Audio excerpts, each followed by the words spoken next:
Të nderuar teleshikues, Asalamu alaikum. Mirë se vini në emisionin ton të radhës Pyetjet në Kur'an. Si për herë, bashkë me në studio është edhe hoxha i nderuar Ahmet Kalaja. Hoxh, mirë se erdhët. Mirë se gjetëm. Atëherë, siç e kemi thënë dhe në emisionet tona, gjithmonë jetët pra duket sikur kanë zbritur sot. Pra aktualiteti i tyre ka qenë është dhe do të jetë. Dhe sot po ashtu jemi në të njëjtën val logjike, ta themi kështu, pasi flasim për një nga tiranët ose njerëzit që ngritën më shumë përgjatë historisë kultin e individit, pra që është Nemrudi, i cili përmendet edhe në Kur'an në ajetin 258 të surës El Begare. Atëherë, për teleshikuesit, Nemrudi ishte një mret i fuqishëm dhe një tiran. Mendohet që eposi i Gilgameshit, pra që është nga mitologjia babilonase, i referohet pikërisht pra Nemrudit. Ai përmendet dhe në Bibël tek Zanafilla, por edhe tek Teurati, pra tek librat e hebrejve. Nemrudi mendohet se ka qenë diku në vitin 1738 para erës sonë. Ai është autori i famshëm i kullës së Babelit, me anë të së cilës pas përmbytjeve pra që ju dërgoi Zoti i gjithësisë, Nemrudi tentoi të ndërtonte një kull ku t'i bashkonte gjithë njerëzit bashkë dhe dilte kundra vullnetit të Zotit. Pra duket në një farë mënyrë sikur ka qenë teknologjia dhe shkenca asaj kohe në thonjza. Pra, mirë po, sipas israeliateve, Zoti i gjithësisë atyre ndryshoi gjuhët. Pra i bëri që ata mos merreshin vesh me njëri tjetrin, çka bëri që ta leshin këtë kull për gjys. Ajo që ndryshe quhet pra kulla e Babelit dhe mendohet që vjen nga belbele, pra belbëzimi, pasi ata nuk po merreshin më vesh njëri tjetrin që ta përfundoshin ndërtimin. Ajeti pra fillon kështu: A nuk e dëgjuar ti Muhammed për atë që bëri fjalë me Ibrahimin për Zotin e tij, sepse Allahu i kishte lënë pushtet kur Ibrahimi i tha: Zoti im është ai që jep jetë dhe shkakton vdekje. Ai, pra Nemrudi, u përgjigj: Edhe unë mund t'jap jetë e shkaktoj vdekje. Ibrahimi pastaj i tha: Allahu e sjell diellin nga lindja, sille ti nga perëndimi. Atëherë ai mohuesi mbeti me gojën hapur. Allahu Azza wa Jell nuk i udhëzon pra ata që janë keqbërës. Pra hoxhë nderuar, duket sikur po trajtojmë dikë nga diktatorët që kanë kaluar apo tiranët të cilët kanë ngritur këtë pra kultin famkeq të individit. Smundja e madhështisë, smundja e adhurimit vetvetes. Domethënë, në rasti i Nemrudit apo rasti i Firaunit, domethënë kemi kulminacionin e ekstremit të devijimit njerëzor. Pra, njeriu shkon deri në atë fazë që mendon se është vetë Zot apo meriton që të trajtohet nga njerëzit si Zot. Për këtë arsye dhe Ibrahimi alayhis salam në rastin fjalë i solli një argument shumë të thjeshtë si fillim. Dhe ai këtë argument e përbuzi duke sjellë një shembull shumë të ulët në krahasim me atë që tha Ibrahimi alayhis salam. Për këtë arsye Ibrahimi alayhis salam solli për të një shembull tjetër që, si më thënë, ai mbeti gojë hapur dhe nuk kishte çfarë thoshte më, domethënë. Ibrahimi alayhis salam është i njohur si profet për debatet e tij që kanë qenë shumë të forta logjikisht, pra arsyetimin e kanë pas shumë të fortë, domethënë, siç është rasti kur pati debatin me popullin e tij për idhujt dhe për putat, mënyra se si artikulonte argumentimin e tij të besimit në Zot dhe pse duhet besuar në Zot, domethënë një logjik dhe një arsyetim shumë i kulluar, shumë i pastër, saqë vjen një moment, saqë Zoti e tregon në Kur'an, thotë: "Faraja'u ila anfusihim wa qalu ma haula yantiqun." Ato erdhi një moment që ata reflektuan, thonë: "Po ne çfarë po bëjmë?" Pra u kthyn në origjinë. Mirë po i mbyti le të themi ajo tradita, trendi, e harron shumë shpejt. Mirë po pati një moment reflektimi. Dhe problemi më i madh që ka njeriu i të kotës, ai që jeton me të kotën, ai që punon me të kotën, ai që reklamon të kotën, është ky moment i reflektimit. Sepse ky moment i reflektimit është dhe argument shumë i fortë kundër tij në botën tjetër. Se okay, kur njeriu është ushqyer, nuk e ka, domethënë është, le të themi, ashtu e ka marrë ato ideologji të gabuara etj. Problemi më i madh është kur vjen e vërteta dhe ai kupton vërtetën. Dhe vjen ai momenti i reflektimit. Këtu pastaj njeriu ndahet në pranues të vërtetës besimtar ose në mbuluesit vërtetës. Pra erdhi drita dhe ky hoqi rrobën, hoqi xhaketën dhe e mbuloi dritën. Për këtë arsye jo më kot, jo besimtar gjuhën arabe thon kafir, mbulues, sepse ai mbulon vërtetën, faktikisht e ka has në një moment dhe i ka pëlqyer pushteti, i ka pëlqyer paraja, i kanë pëlqyer qefet, i kanë pëlqyer kujdeset e tjerë dhe ka menduar se kjo drita më pengon ose mi nxjerr ato të metat, kështu që më mirë ta mbuloj edhe të vazhdoj sikur nuk ka ndodhur asgjë. Pra në fakt ju hodhët dritë mbi një fenomen, pasi gjërësisht njihet pjesa që njeriu kur është në vështirësi drejtohet nga Zoti. Pra ju sapo ceket që njeriu ka dhe momente të tjera, pra kur kthehet në origjinë dhe që është ajo që Zoti mori besën bijve të Ademit, pra kur i nxorri nga shtylla e Ademit alayhis salam. Kjo është e saktë, mirë, po kjo gjëja e fshehtë, le të themi, apo kjo besa e vjetër nuk është argument i mjaftueshëm. Për këtë arsye Zoti solli profetët që pikërisht të zgjojnë edhe të ngacmojnë pikërisht atë gjën e fshehur në ADN-n tonë. Gjëja e fshehur në ADN-n tonë është besimi në Zot, dhe se kjo botë e ka një drejtues dhe një menaxher, ai është Allahu subhanahu wa taala. Kështu që domethënë njerëzit kanë këtë moment, për këtë arsye i thot Zoti në Kur'an dhjetarëve të Mekës, unë ju sfidoj që ju të mendoni, ore, rrini një moment, vetëm një moment mendoni, është Muhamedi mashtrues apo është duke thënë vërtetën. Pra njerëzit domethënë kanë momente të reflektimit dhe ky është pikërisht ajo që quhet iqamatul hujja. Gjëja interesante domethënë në rastin e profetëve të Zotit, në rastin e njerëzve të cilët mbartin le të themi mesazhe rregulluese për botën është edhe momenti i lirisë së debatit, i lirisë së dialogut. Më pëlqeu shumë, nuk e di përkthimi, që thoshte a nuk e ke vënë re ti o moment atë që bëri llafe me Ibrahim, bëri fjalë me Ibrahim. Nuk është bërje fjalë sepse e të bërit fjalë duket sikur patëm një zëngë dhe bëm fjalë me një tjetër. Përkthimi zyrtar Hasanait. Po. Faktikisht është debatoi ose dialogoi me Ibrahimin. Pra ne si besimtar në rrugën e profetëve të Zotit duhet të jemi të hapur për debat, duhet të jemi të hapur për dialog. Domethënë, mund të jetë dobësia jonë se nuk kemi aftësinë e duhur, ky është problemi jonë, nuk është problemi i të vërtetës. Pra e vërteta ka disa le të themi forma me të cilat shpaloset. Një nga format më interesante të shpalosjes të vërtetës është dialogimi me të kotën, përballja me të kotën dhe komunikimi. Pra Islami fton në dialog, Islami fton në debat, sepse domethënë ne besojmë se kemi të vërtetën dhe jemi të gatshëm që këtë të vërtetë ta shpalosim, ta ofrojmë edhe të pranojmë edhe mendimin i cili është kundër nesh apo bie ndesh me të vërtetën. Për këtë arsye, nuk ka ndodhur ndonjëherë në historinë e Islamit që të kemi ne problem me dikë që na debaton të vërtetën tonë ose kërkon dialog me ne. Gjithë problemi është kur bëhet me nota injorimi, kur bëhet me nota tallse, kur bëhet me nota domethënë përbuzje apo akuzash, ky është problem pastaj, sepse nuk kuptohet që njeriu nuk do të vërtetë. Madje edhe ne si musliman, brenda nesh jemi të obliguar që të dialogojmë. Pra nëse Zoti thotë dialogoni me udhëtarët e librit në formën më të mirë, po dialogu mes nesh duhet të jetë edhe më mirë akoma. Për këtë arsye thoshte Imam Shafiu rahimahullahu taala, nuk ka ndodhur që të kemi dialoguar apo debatuar me dikë vetëm se kam dashur që e vërteta dali nga gjuha e tij, ose thot njëri prej nxënësve të Imam Ahmed ibn Hanbelit, isha në një dialog, debat mes Ishaq ibn Rahawayhit dhe Ahmed ibn Hanbelit. Gjithsecili kishte mendimin e tij. Kur dolën nga debati, gjithsecili mori mendimin e tjetrit. Pra, sepse qëllimi është e vërteta. Për këtë arsye në hadithin e njohur, hadithin e hipokritit, shenjat e hipokritit, dhe nëse debaton ai edhe kupton që e vërteta është nga para tjetër, fillon dhe acarohet. Ai që është i logjikshëm, ai që është i interesuar për dalë vërteta në shesh, ai debaton në formën më të mirë, dialogon në formën më të mirë, dhe në fund fare shpalos argumentat e veta.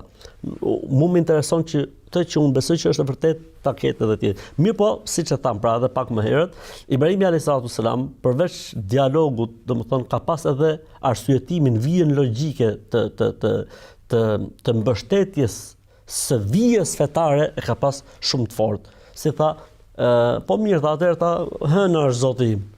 Pastaj hëna perëndoi, po tha Zoti dhe perëndon, unë kam nevojë gjithmonë për Zotin. Dielli është Zoti. Faktikisht Ibrahimi alayhis nuk është se kaloi në fazat e dyshimit në besim. Thjesht po i përdorte për dialog, thjesht po i përdorte për debat. Kur dielli perëndoi, tha po unë kam nevojë për Zot akoma. Atëherë tha atëherë ta s'mund të jetë Zoti ai që është në një kohë dhe nuk është në një kohë. Një Zot i cili ka fillim dhe ka fund nuk mund të jetë Zot. Zoti, më thash, Zoti i qiejve dhe tokës etj. Pra dua të them që edhe në këtë rast Ibrahimi alayhis salam përballet me Nemrudin. Nemrudi, si më thon, fuqia më e madhe asaj kohe, saqë arriti deri në atë fazë që donte të sfidonte Zotin etj, siç e përmendët dhe ju pak më herët.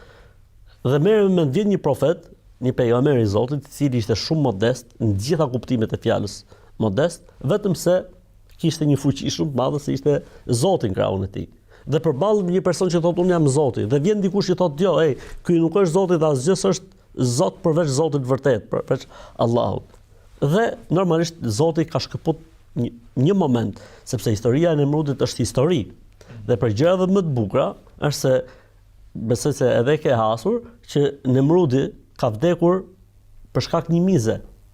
Po, më shkojnë thoshtë aty, ose më shkojnë, domethënë. Pra ideja kush është? Ky njeri që thoshte unë jam Zoti etj, ju thoshte njerëzve më goditni me çfarë të mundni. Sepse ajo miza ju fut në kokë apo ju fut në trum, punë të Zotit, si më thënë, edhe vdiqni në një mënyrë të palakmueshme, si thon vëllezërit tonë, domethënë nga Kosova që e përdorin si shprehje, në mënyrë shumë të palakmueshme. Si ai Joni për shembull që bërtiste edhe sillej në kohët e fundit të jetës tij për shembull, bonte Lenini që përfundoi shpendije shumë nga këta njerëzit po. Pra dua të them domethënë që i madhi Zot Allahu xhelaluhu në rastin e Ibrahimit alayhis salam dhe përballjes tij me Nemrudin përdori argumente logjik. Zoti, tha gjë Ibrahimit, tha unë kur flas për Zotin, nuk kuptoj atë që jep jetën edhe vdekjen. Ti nuk mund të jesh dhurues i jetës, se ti vetë ke lindur, dikush ta ka dhënë jetën. Çfarë tha ai? Që tha jetë dhe vdekje jap dhënë, tha. Më sillni, tha, dy të burgosur që janë të dënuar me vdekje. Njëri në urdhëroi që t'ia prisnin kokën aty, dhe tjetri tha je i lirë, tha këta e bëra të jetoj, ky është një jetë prej meje. Ku është Zoti këtu, tha, unë pra ja dhash jetën këtij, ndërsa ky tha vdiq. Ibrahimi alayhis salam kaloi në argumentin tjetër, pra nuk u mor shumë në këtë pjesë, po kaloi në argumentin tjetër. Tha Zoti, Allahu, pra Zoti, e sjell diellin nga lindja në perëndim. Flasim për konceptin tonë se si e shohim gjën, nuk po flasim se si funksionon në të vërtetë gjëja, po në konceptin njerëzor e shohim diellin që lind dhe perëndon. Nëse ti je Zot, atëherë bëhet kundërtën. Çfarë do të thoshte Nemrudi? Nuk foli dot. Nuk dhe për te kapacitetin njerëzor. U bllokua. Kështu që është mirë që logjika dhe arsyeja të përdoret nëpër debate, sidomos për shkak në raste kur njerëzit domethënë përdorin disa argumenta nga mëkotit. Për shembull, le të themi, kur i thua aty që mos shkoni te këto vende tash të quajtura të mira të shenjtë, argumenti që përdoren, cili është ka dhënë provë. Ka bë mrekulli. Po mirë më i thash dikujt një herë, dakor, nëse ky ka dhënë provë, një. Po edhe ai tjetri në Kruj ka dhënë provë, po edhe ai tjetri pas ka dhënë provë në Tomor, po edhe ai tjetri pas ka dhënë provë në Prisk, po edhe ai tjetri pas ka dhënë provë në Gjakov, po edhe ai tjetri pas ka dhënë provë në Tetov. Hajde mbyllim spitalet. Edhe maro historia, gjithë këto lek, gjithë këto shpenzime, gjithë këto gjëra. Jo, ose rasti tjetër që tha, po mos kisha shkuar atje, nuk do të. Po mirë thash, të tjerët që nuk kanë shkuar atje, si kanë bërë fëmijë? Domethënë, logjika është shumë e rëndësishme në debat, domethënë është shumë edhe të ndihmon shumë, sepse njeriu nëse është i sinqert, si tha i burri mençur, tha, të sinqertit i mjafton një argument për të bërë kthesën, ndërsa ai që nuk është i sinqert, sikur ti sjellësh 1000 argumenta, nuk i bën dobi. Për këtë arsye edhe Zoti i Madh Allahu xhallahu në Kur'an, kur kërkonin i dhujtarët mrekulli prej pejgamberit alayhis salam, nuk ju përgjigjej. Sepse nuk ishte sinqeriteti lojtarin mes. Ishte sfidimi. Zoti kështu po mirë le të na bëj malet e Mekës, male Floriri. Po mirë le të na ju tani doni të lozni, se ju nuk jeni të sinqert. Dhe ju ndodhin disa raste, disa mrekulli që ata e kuptuan që ishte mrekulli, e përthithën faktin që ishte mrekulli, mirë po e mohuan. Pra, domethënë edhe ne, domethënë kur bëjmë një debat duhet jemi shumë, le të themi, shumë inteligjent. Pra nëse shohim tek tjetri që nuk e ka synim të vërtetën, atëherë më e mirë është që në këtë debat mos të futesh. Edhe pse ti je mbartësi të vërtetës, edhe pse ti beson se argumenti yt është i vërtetë absolut. Pra përderisa shikon tek pala tjetër që nuk e ka interesimin e sinqert për të dalë në shesh e vërteta, siç janë metodat e kapjes në gjëra të cilat nuk kanë të bëjnë me boshtin e bisedës, siç ndodh përgjithësi në debatet televizive. Po ti shohësh debatet televizive, logjika e debatit nis shumë okay, ndërkohë që këta merren se ti ke pi kafe, se ti e the kështu, po ndërkohë që humbi sensi dhe thelbi i debatit. Pra, ndjen mrekullinë e shaj që thotë Ibn Temi që Kurani është mrekullia më e madhe për atë person që do të bindet, domethënë. Kushte që do të bindet i historia e profetëve. Jo, i njëjti libër, domethënë i njëjti libër mund të jetë argumenti më i madh për atë që do më udhëzu dhe i njëjti libër bëhet shkak që kundër argument, jo kundër argument, bëhet shkak që njeriu të humbi. Pra është i njëjti libër. Varet se çfarë synimi dhe qëllimi ke ti kur e lexon. Në momentin që e lexon me qëllimin për të kuptuar se ku qëndron e vërteta, ta jep sinjalin. Në momentin që ti e lexon Kur'anin se do të gjesh gjëra, me godit Kur'anin ti jep ai ca gjëra aty që ti thosh ja, po thashën sepse synimi dhe qëllimi nuk ishte ai.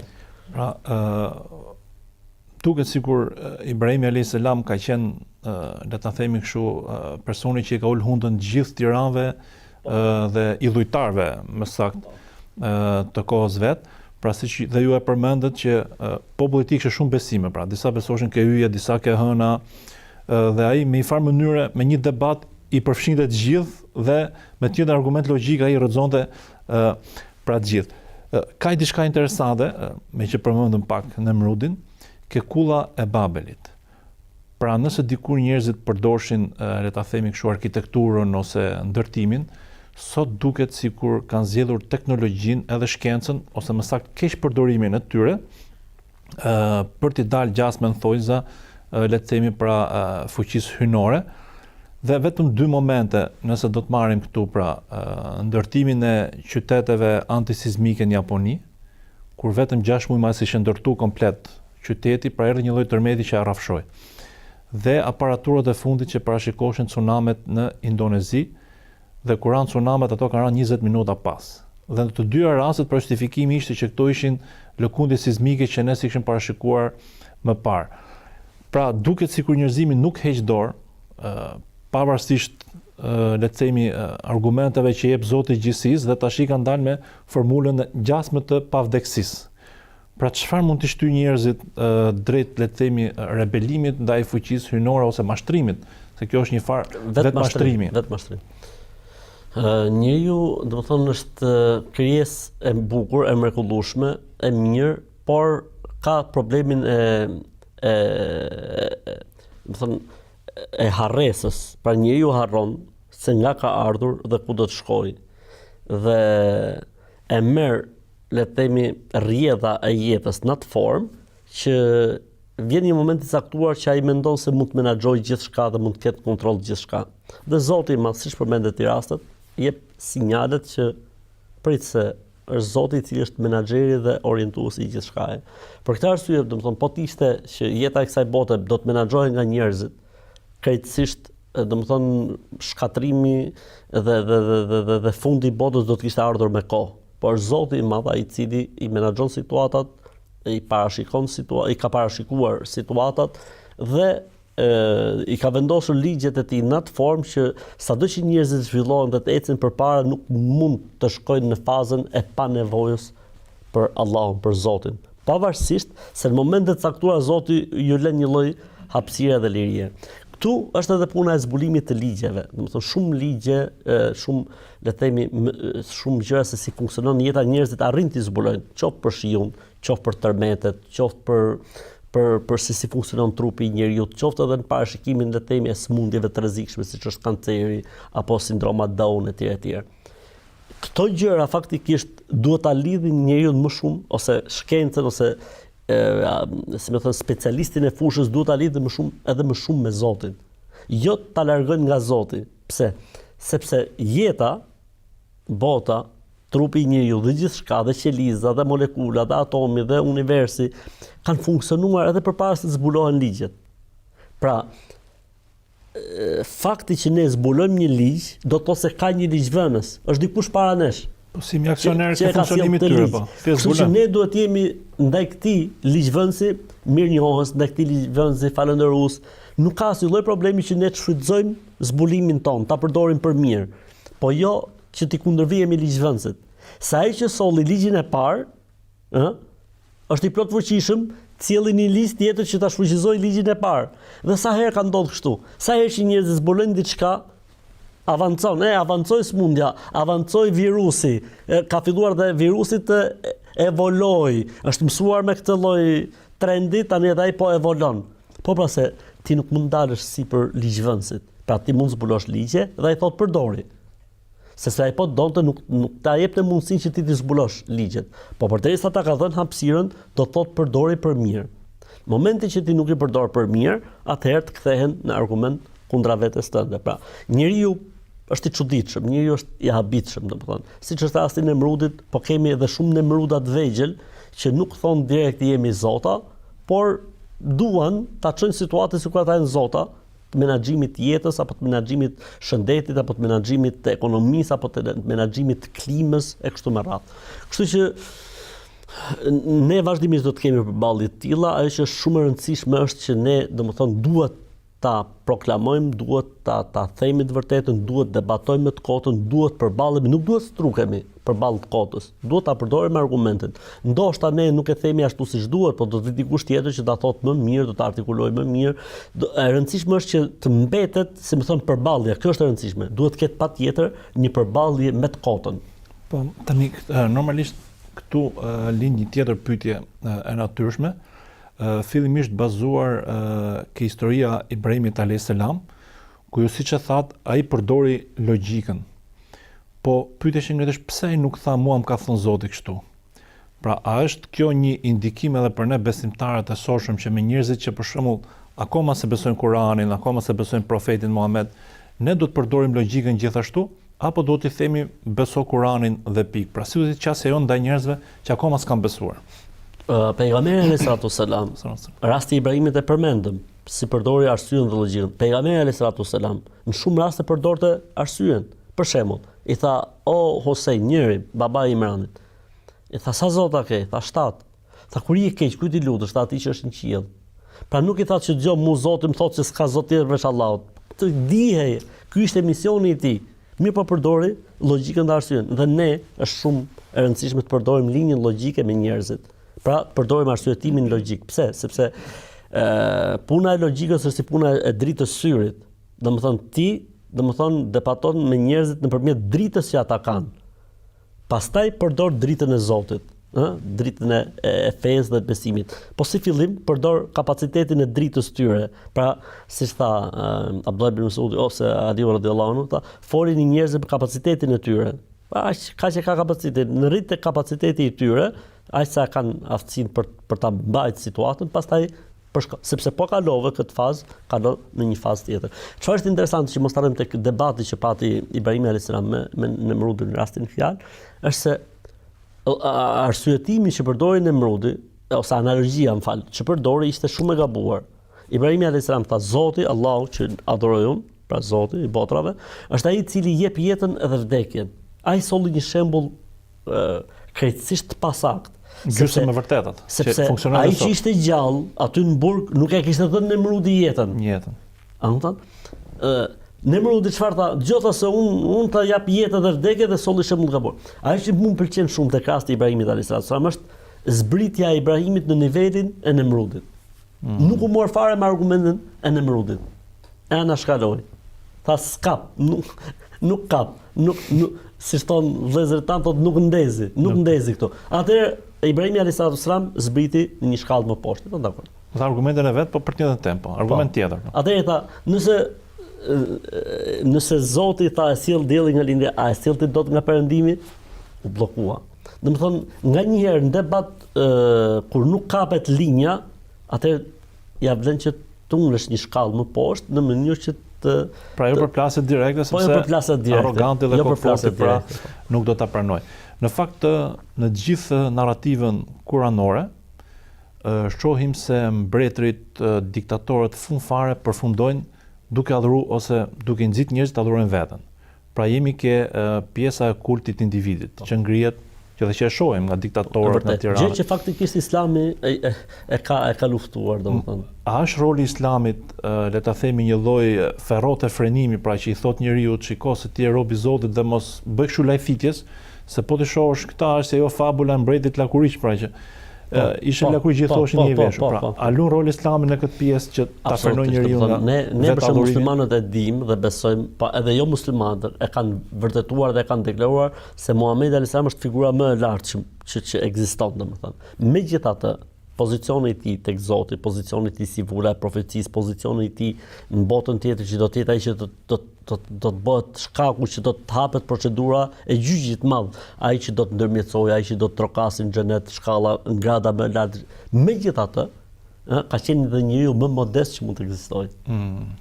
Është mesazh që si tha Adi ibn Hatim, tha kur dolëm nga xhamia, tha, e ndaloi një plagë.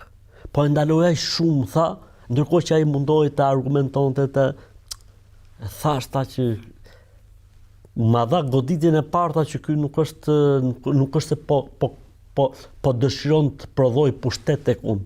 Kur shkumta tek shtëpia e tij, tha, pejgamberi alayhis salam, kishte tha një shilte, po shiltja nuk ishte për dy njerëz. Shiltja ishte sa për një njeri, edhe një jastik. E mori pejgamberi sa shilten dhe ja dha Hatemit, Adi ibn Hatimit, dhe jastikun ja dha që të mbështetej. Zakonisht mbretërit rinë në përfrone, rinë lart dhe kushdo që vjen mundësisht edhe të jetë pak poshtë, mos të jetë froni kështu barazim, po të jetë diku lart, sepse madhështia e mbretit. Ndërkohë që pejgamberi sallallahu alajhi wasallam ja dha, ai tentoi 2-3 herë që tha pejgamberi, je mysafiri im, takojmë ty. Aty tha ai me vete, thash ky nuk qen ka prodhues pushteti. Pra nuk bëhet fjalë këtu që ky dëshiron të ketë pushtet mbi njerëzit e tjerë. Nëse pastaj vazhdon debati, ose vinte dikush tek pejgamberi sallallahu alajhi wasallam për ta takuar, aq i pa dallueshëm ishte nga rrethi shoqëror, saqë dikush pyetore kush është Muhamedi këtu sallallahu alajhi wasallam. Ose për shembull në një rast ishin njerëzit, edhe vjen pejgamberi sa futet. U çuan, tha mos u çoni. Mos u çoni për mua si çohen të huajt për mbretërit e tyre. Kupton ti? Nuk kam lidhje. Ose rasti tjetër për shembull, thotë pejgamberi sallallahu alajhi wasallam, domethënë vjen në një takim dhe fillon ta lavdrojnë. Mirë se erdhe o njeriu më fisnik, o njeriu më i mirë. Faktikisht i meriton të gjitha dhe i kishte. Çfarë tha? La to trun. Mos më lavdroni. Mos boni si tjerët, se kështu nis. I lëvdat sot, një lëvdat nesër, pastaj tha jo, mos bëni tha siç bën të krishterët me Isain, birin e Merjemës. Nëse doni me më lavdruar mua, kjo është shumë interesante. Nëse doni të më lavdroni, thuni për mua Abdullahi wa Rasuluhu, robi i Zotit dhe i dërguarit i tij. Kjo është lëvdata më e mirë që mund të bëhet mua. Pra, jo vetëm kaq, por edhe për mbasvdekjes tij i ka kushtuar rëndësi kësaj pjese.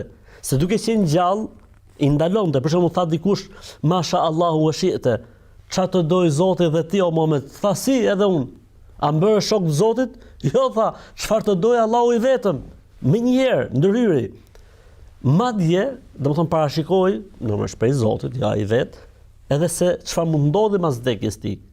Tha, ju ndaloj që varrin tim ta kthenin në pikë, si më thënë, referimi. Pra, nëse dikush do të vi tek varri pejgamberit e Islam, tradita islame çfarë thot? I jep selam profetit e Islam edhe kalon. Vinin sahabët nga udhëtimet e gjithçka, i jepnin selam pejgamberit sallallahu alajhi wasallam dhe vazhdonin. Çfarë tha nëna e besimtarëve? Tha, mos ishte kjo fjala e pejgamberit e Islam, la të xhalu qabriiden, mos e bëni varrin tim objekt referimi. Po mos ishte ky amanet, e ka thënë në shtratën e vdekjes, po mos ishte ky amanet i pejgamberit alayhis salam, varri i tij do të dukej nga të gjithë njerëzit. Ku është varri i profetit alayhis salam sot? Si ka mundësi mos ta shohim? Pra është bërë afërsisht 850 vjet që askush nuk e din si është varri i pejgamberit alayhis salam. Është mbyllur në atë formë, hermetizuar në atë formë që nuk guxon më kush ta hapi, sepse dietarët e asaj kohe domethënë kanë marrë vendim që nuk duhet hapet. Duhet rikthyohet dhe mbaroj historia. Pra Jo vetëm në gjallëmëninë e tij, po edhe mas vdekjes tij nuk ka dashur që të ndodhin gjëra të tilla, për këtë arsye domethënë në Islam shqyr Zotit, elhamdullah nuk ka njerëz të cilët janë si më thënë zëdhënësit e Zotit në tokë, që po foli ky ka fol Zoti. Në Islam kjo nuk e, për këtë arsye nga njëri dikush thotë orë vëlla, po mirë, por thotë gjë nuk e kuptoj. Pse në Islam ka kështu debate, medhebi Hanefi, medhebi Shafi, sepse këtu në Islam nuk është dikush perfekt. Në Islam është Zoti, njëshi, profeti i tij Muhamedi alayhis salam.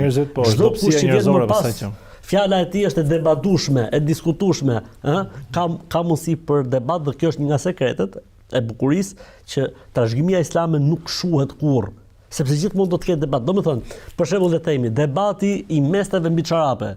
Edhe sot diskutohet lejohet apo nuk lejohet. Pra është diçka që e mban gjallë. Po, analogjisht me shira Zotit prej 10 shekujsh e do të diskutohet edhe sot e do të diskutohet edhe mas 10 shekujsh inshallah taala se ka jetë bota domethënë. Pra kjo është bukuri domethënë e mban gjallë, edhe i ka kushtuar shumë rëndësi që mos dalim nga tema asaj që individi, njeriu është njeri dhe është i kufizuar në kapacitetin e tij dhe nuk mund të ketë atribute mbi njerëzore, përveç se nëse ka shpallje nga Zoti, i jep Zoti disa sinjale, i jep Zoti disa mënyrë, pa në fund fare prapë mbetet njeri, smuret, ka nevojë të ushqehet, del në banjo, ka halle, ka siklete, ka dhimbje koke etj, pra është njeri edhe ka nevojë për Zotin e gjithësisë. Në fakt ka një pikë takimi midis historisë së profetit Muhammed alayhis salam dhe historisë së Ibrahimit, pra që ne po trajtojmë në debatin. Vihet re se Ibrahimi alayhis salam përdor fenomenet natyrore si argument. Pra vazhdon debati dhe thot Zoti sjell dielli nga lindja dhe e perëndon nga perëndimi, bëj të kundërtën. Dhe kur profeti alayhis salam i ka vdekur djali vet, Ibrahimi duket. Po, Ibrahimi, po. Kishte edhe emrin Ibrahim. Po. U bë një eklips. Ndodhi eklipsi atë ditë, po. Dhe në fakt perëndorët dhe mbretët gjithmonë i kanë shfrytzuar këto ajsa Perëndit fatit dhe faraoni kur pa që deti u hap, tha kjo është hapur për mua, tha se unë jam Zoti. Tha ndërkohë ai ishte gropa e varrit të tij. Pra shfrytëzimi i fenomeneve natyrore si argumente për Zotin dhe jo si argumente për hyjnizimin e njerëzve. Po rasti i pejgamberit alayhis salam, rastin e eklipsit, që njerëzit thanë ndodhi eklipsi se vdiq djali i profetit. Pejgamberi sa dëgjoi këtë fjalë dhe nuk e kaloi. Nuk tha se do ta kuptojnë nesër. Jo, i mblodhi gjithë njerëzit, ishte dita e vdekjes djalit të tij. I mblodhi gjithë njerëzit në xhamin e gjota. Dielli dhe hëna argumenta mrekullit të Zotit, shenja të Zotit. Nuk eklipsohen dhe nuk ndodh eklipsi i tyre pra për shkak të lindjes së dikujt apo vdekjes së dikujt, por si më thon, ka dash Zoti që të ndodhi sot dhe Zoti po jep një argument për njerëzit që kthehuni tek Zoti se dielli dhe hëna dhe toka dhe gjithçka janë në dorën e dikujt tjetër, në dorën e Allahut. Nuk kanë edhe pse sot për shkenca ka arritur të zbulojë se kur ndodhin eklipset, ti parashikohet gjithë etj. Por në fund fare kush është ai që e ka vendosur këtë ligj, para fjalës që tha më herët, është Allahu, Zoti i gjithë. Pra për fenomenet natyrore vlen ajo shprehja që gjysmë shkencë çon ateizëm dhe një shkencë plot çon në Zot. Pra po të shohësh fenomenet ndukje, duket sikur burimi është filan ngjarje, filan dolli, ama po të hysh thellë, pastaj kupton që burimi nuk është thjesht ajo. Nuk është thjesht ajo. Pra edhe pse u zbulua se qenë ka ky, po është që tham ne më herët, ky fenomen natyror ka ndodhur edhe para se ta zbulonim ne se këto janë rregullat apo ligji i saj. Po. Atëherë të nderuar teleshikues, ka ardhur momenti për një shkëputje të shkurtër dhe rikthehemi sërish në studio.